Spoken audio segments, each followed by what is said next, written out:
محرم الحرام اسلامی سال کا پہلا قمری مہینہ ہے۔ ماہ محرم ان چار مقدس اور محترم مہینوں میں سے ہے جنہیں قرآن میں الشہر الحرام، الشہر الحرم اور اربعۃ الحرم کہا گیا ہے۔ الحمدللہ رب العالمین والصلاة والسلام علی رسولہ الامین، اما بعد۔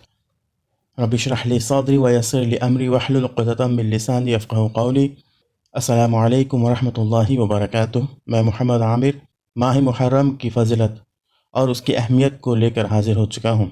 سال 12 مہینے کا ہوتا ہے، ان میں سے 4 مہینے حرمت والے ہیں، 3 تو لگاتار ہیں یعنی ذی القعدہ، ذی الحجہ اور محرم، جبکہ چوتھا رجب ہے جو جمادی الثانی اور شعبان کے درمیان میں پڑتا ہے۔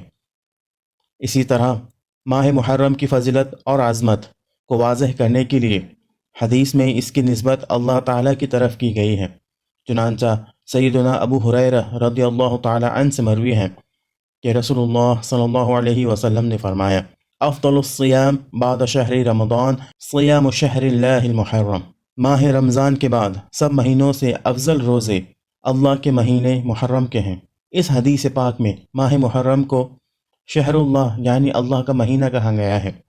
اس کی نسبت اللہ تعالیٰ کی طرف کی گئی ہے، جس سے اس کی فضیلت کا اندازہ لگایا جا سکتا ہے، کیونکہ کسی خاص چیز کی نسبت ہی اللہ تعالیٰ کی طرف ہو سکتی ہے، جیسے کعبہ کو بیت اللہ یعنی اللہ کا گھر، سیدنا صالح علیہ السلام کی اونٹنی کو ناقۃ اللہ، اللہ کی اونٹنی، اسی طرح سیدنا عیسیٰ علیہ السلام کو روح اللہ اور کلمۃ اللہ کہا گیا ہے۔ انہی نسبتوں کی طرح ماہ محرم کی نسبت بھی اللہ تعالیٰ کی طرف کرتے ہوئے اسے شہر اللہ کہا گیا ہے۔ اس مہینے میں روزوں کی فضیلت کے بارے میں احادیث مروی ہوئی ہیں۔ سیدنا ابو ہریرہ رضی اللہ تعالیٰ عنہ سے مروی ہے کہ رسول اللہ صلی اللہ علیہ وسلم نے فرمایا، افضل الصیام بعد رمضان شہر اللہ المحرم و افضل الصلاۃ بعد الفریضہ صلاۃ اللیل۔ رمضان کے بعد افضل روزے اللہ کے مہینے محرم کے ہیں، اور فرض نماز کے بعد افضل نماز رات کی نماز ہے۔ حضرت ابو ہریرہ رضی اللہ تعالیٰ عنہ سے روایت ہے، انہوں نے فرمایا، ایک آدمی نے نبی صلی اللہ علیہ وسلم کی خدمت میں حاضر ہو کر کہا، ماہ رمضان کے بعد کون سے روزے افضل ہیں؟ آپ صلی اللہ علیہ وسلم نے فرمایا، اللہ کے اس مہینے کے جسے تم لوگ محرم کہتے ہو۔ ان احادیث میں مطلقاً محرم مہینے میں روزے رکھنے کا ذکر ہے، جس سے پتہ چلتا ہے کہ فضیلت عاشورہ کے علاوہ محرم کے دوسرے دنوں کو بھی شامل ہے۔ محرم کے پورے مہینے میں رکھے جانے والے روزے بڑی فضیلت کے حامل ہیں۔ اب ان حدیثوں کو پڑھتے ہیں جس میں اللہ کے رسول علیہ الصلوۃ والسلام نے یوم عاشورہ کا ذکر کیا ہے۔ یوم عاشورہ ماہ محرم کے 10ویں دن کو کہا جاتا ہے، لہذا جب یوم عاشورہ بولا جاتا ہے تو اس سے محرم کے 10ویں رات کا دن مراد لیا جاتا ہے۔ یوم عاشورہ کی فضیلت اس طرح بیان کی گئی ہے۔ یوم عاشورہ کی فضیلت میں اگرچہ عوام میں بہت ساری باتیں مشہور ہیں، تاہم صحیح روایات سے اتنا پتہ چلتا ہے کہ یہ نیک دن ہے۔ اس دن اللہ تعالیٰ نے بنی اسرائیل کو ان کے دشمن سے نجات عطا فرمائی۔ یہ عظیم دن ہے۔ اس روز اللہ تعالیٰ نے سیدنا موسیٰ علیہ السلام اور آپ کی قوم کو فرعون اور اس کی قوم سے نجات دلائی۔ یہود اس دن کی تعظیم کرتے اور اسے عید تصور کرتے۔ یہودیوں کی عورتیں اس روز خصوصی طور پر زیورات پہنتی اور اپنا بناؤ سنگار کرتی۔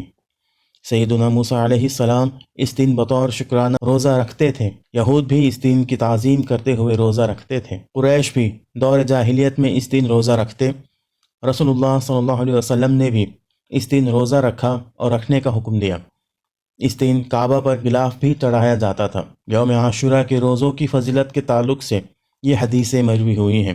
سیدنا ابو قتادہ رضی اللہ تعالی عنہ بیان کرتے ہیں کہ نبی کریم صلی اللہ علیہ وسلم نے فرمایا، صیام یوم عاشورہ انی احتسب علی اللہ ان یکفر السنہ التی قبلہ۔ مجھے امید ہے کہ اللہ تعالیٰ عاشورہ کے روزے سے گزشتہ 1 سال کے گناہ معاف فرما دے گا۔ سیدنا ابن عباس رضی اللہ تعالی عنہ سے عاشورہ کے روزے کے متعلق پوچھا گیا تو انہوں نے کہا، ما علمت ان رسول اللہ صلی اللہ علیہ وسلم صام یوما یطلب فضلہ علی الایام الا هذا اليوم ولا شہرا الا هذا الشہر یعنی رمضان۔